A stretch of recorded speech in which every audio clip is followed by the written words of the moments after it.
গত 21 তারিখে তিরিঙে গেছে।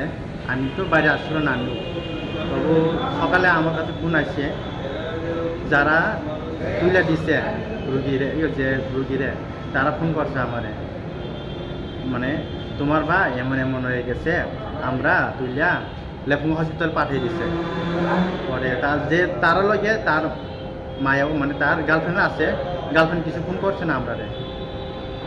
পরে আমি ফোন করছি ভাইয়ের মোবাইলে, ফোন সুইচ অফ।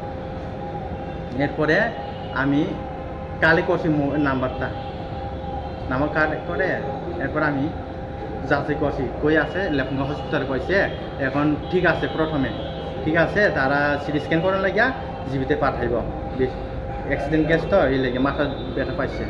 পরে আইসে আমি জীবিতে আইসে, পরে আমিও জীবিতে গেছি, ওই সময় গেছে অনেক সিরিয়াস।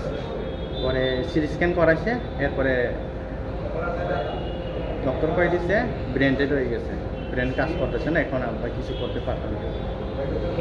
মারা গেছে কোন সময়? অ্যাক্সিডেন্ট হয়েছে সকাল 5টার সময়, আর মারা গেছে 5টা, 5:30 মধ্যে বিকালে। আজকে বলে মারা গেছে? গতকালকে বলবেন। কি নাম ওনার?